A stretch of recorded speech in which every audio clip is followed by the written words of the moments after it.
about regulatory T cell, but today I pick another important area that probably an area that is emerging. And this area is about cancer stem cells. If we kill the cancer cells,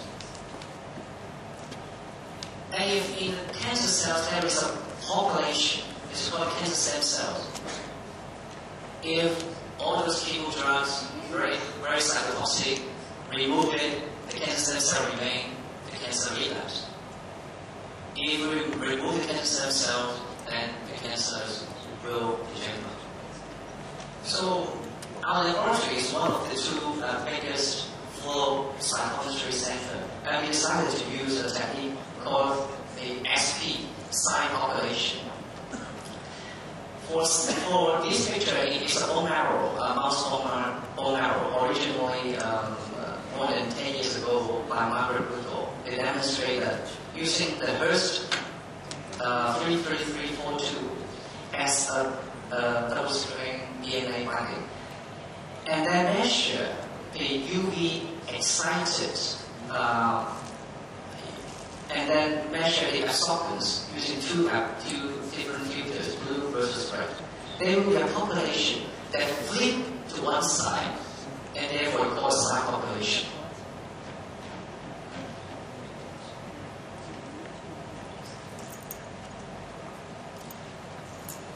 So what we want to show in the following few slides will be, we want to see if there are any selected T-cell births that we were able to target this side population or not. So we try to examine the crude extract, and then we will look for some of the fractions. So these will be typical pictures. What we see from here, these area demonstrate a PI negative. The x-axis is the protein iodine that shows this is the live cell. And then we look into this particular compartment, the side population. The cancer stem cell may retain in there. So this is the certain control that in the alcohol that is in the DMSO, that is the populations that we're going to see. And as I mentioned before, the thalidomide or the other very strong chemotherapeutic drug, they're able to kill the cells, and therefore this compartment we're talking about, the PI positive cells, that is that cell. There is a very strong chemotherapeutic drug T, it causes the cells to die. So we look at the SP population very quickly. So we have this DMSO as control. This high concentration, low concentration is about 14 and 20%. So we look at that chemotherapeutic drug. We can see that this is 62% live cells, about 60. We can see increased tenfold of the concentration. There is the similar percentage.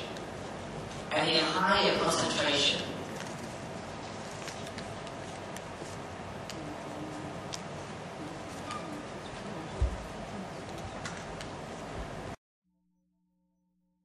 coming up, and it's difficult to really know what the mechanism. It depends on the mainstream immunological laboratory telling us with more information, and therefore we try to search for whether there is a one drug, when it demonstrates something clinically useful, then we have to really go to find what are the actual mechanisms rather than from coming up. And it's difficult to really know what the mechanism. It depends on the mainstream immunological laboratory telling us with more information, and therefore we try to search for whether there is a one drug, when it demonstrates something clinically useful, then we have to really go to find what are the actual mechanisms rather than from the other side that we only measure a compound with a few known mechanisms. Of course, we'll always find something.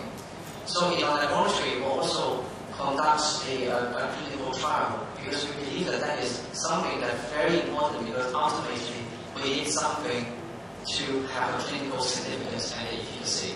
So this year later on, we will be doing taxane chemotherapy treated with the gamma and the cordyceps